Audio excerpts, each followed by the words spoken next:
آله وصحبه وله. Just an announcement that tonight Tahajjud is at 2 inshallah, and it will last for half an hour. Tahajjud will be led by our Imam, Sheikh Bilal Bulmez. May Allah subhanahu wa ta'ala accept.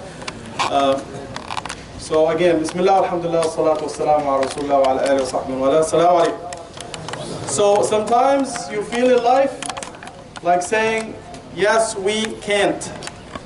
So why is we can't?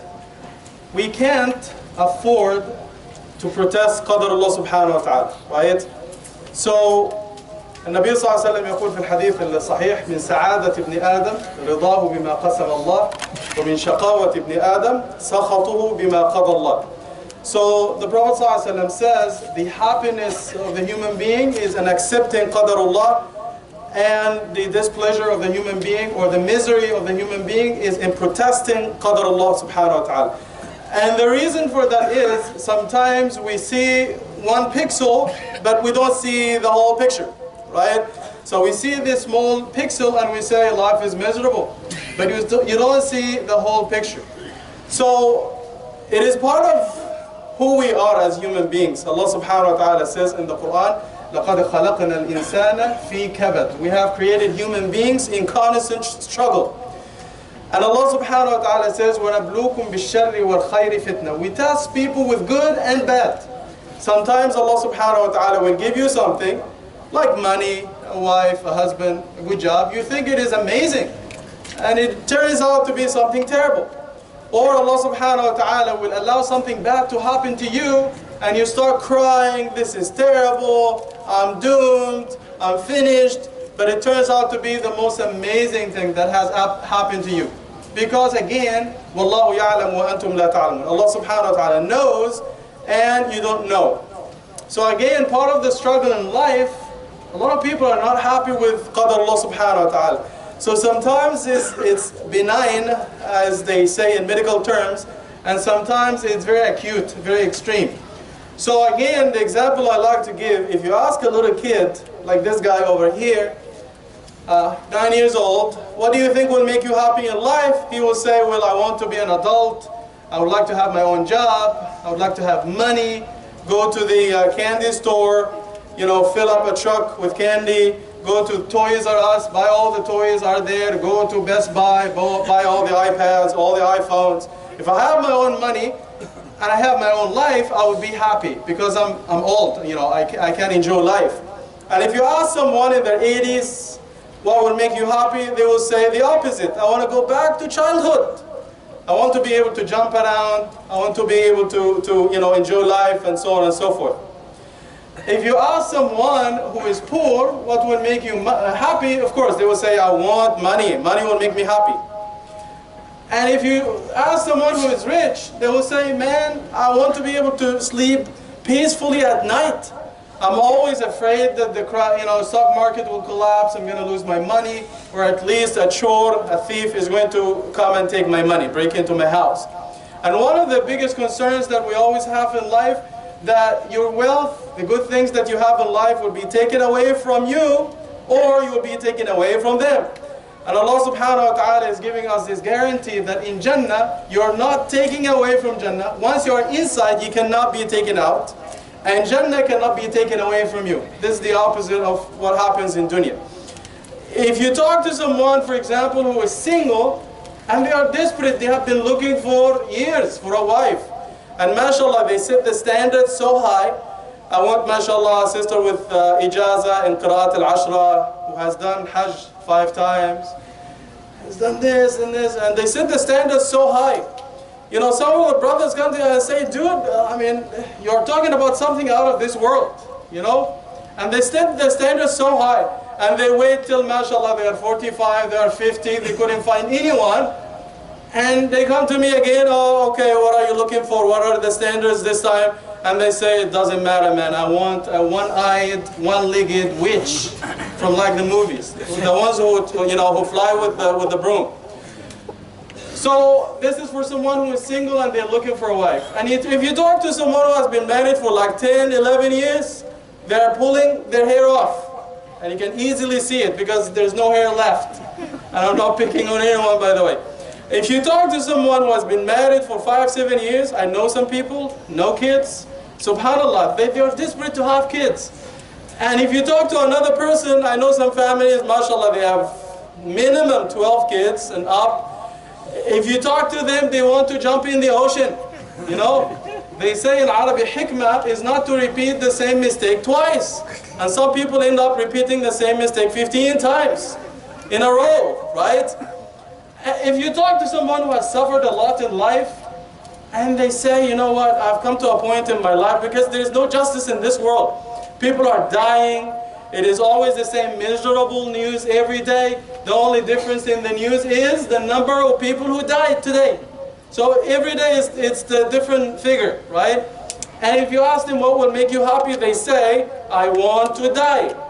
Bye-bye. I want to leave this world and die.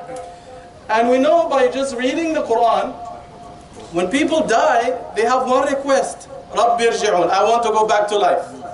So no one is happy, no one is happy, no one is satisfied. So once you put in your mind that Allah subhanahu wa ta'ala has the whole picture, you only have a pixel, you will always be satisfied with qadr Allah subhanahu wa ta'ala. If something bad happens, you say Alhamdulillah. If something good happens, you say Alhamdulillah. Because either way, it is good for you, but sometimes you don't know. You probably, if you follow social media, you probably have heard of Brother Ali Banat, who passed away last week. May Allah subhanahu wa ta'ala accept him as shaheed and give him Jannah. If someone dies because of an illness, an extreme illness or a violent death, and there were good people, like someone has cancer, someone died because of diabetes, and they suffered before they died. In the hadith of the Prophet ﷺ, they will be shaheed in akhirah. In dunya, we don't treat them like shaheed, but in akhirah, Allah will accept them as shaheed. And this is based on authentic hadith from the Prophet ﷺ. And ﷺ said, even if a mother dies giving birth to a child, Allah will give her the reward of shaheed in akhirah, and so on and so forth. So basically, this brother, he was in his 20s, I believe, and he was a millionaire basically, and he was living his life, no limits. He did everything that he wanted to do, and he was not practicing. But one day he went to the doctor, and the doctor said, you have cancer for sure, and you only have months to, khalas, you will die. 6 months. 6 months, 6, 7 months, and you will die. So this brother, there are so many interviews, and he said, Allah gifted me with cancer. Allah gave him the gift of cancer, because now he changed his life 180 degrees. And he used his millions to change lives in Africa. He traveled, he did a lot of charity projects, and he helped people. And before he died, he was so happy, and he said, I thank Allah for cancer. So this came to him. Yes, it looks like cancer, something terrible, but for him this is a gift from Allah subhanahu wa ta'ala. Because sometimes we look at something from the surface, but we don't see the whole fact. If you look at the story of Yusuf alayhi salam, second page, he was taken away from his father. Oh, this is terrible, so sad. But what happened later? He became Al-Aziz of Egypt. If he didn't leave his father, he wouldn't have become Al-Aziz. But Allah subhanahu wa ta'ala has something better in store for him. Sometimes you have to taste the medicine. It tastes sour, but eventually maybe Allah will give you something good. So at the end of the day, trust Allah subhanahu wa ta'ala. Again, a test, ibtila, could come in the form of something good, like money for Qarun, or it could come in the form of something bad, like Yusuf alayhi salam being taken away from his father, or Ayub alayhi salam losing his family, his health, and his wealth, and Allah subhanahu wa ta'ala gave him double what he lost. So what we need to do, we trust qadar Allah subhanahu wa ta'ala. We say Alhamdulillah for everything. So we ask Allah subhanahu wa ta'ala and yaj'alana mimman yahmaduna fi as-sarai wa ad-dharra. We ask Allah subhanahu wa ta'ala to make us among those who accept qadar and are grateful to Allah subhanahu wa ta'ala for the good and the bad. We'll continue tomorrow inshallah ta'ala. And the question for last night, it was this night, and in the masjid they didn't say if tomorrow is Ramadan or not, and the brother or the sister was waiting till 1 in the morning, and they had to go to bed and they didn't say. And this happens in some masajid, by the way. So this brother got tired and he said, I have work in the morning. If tomorrow is Ramadan, I'm going to be fasting, because he doesn't know for sure. And he woke up after Fajr and it was announced that it is Ramadan.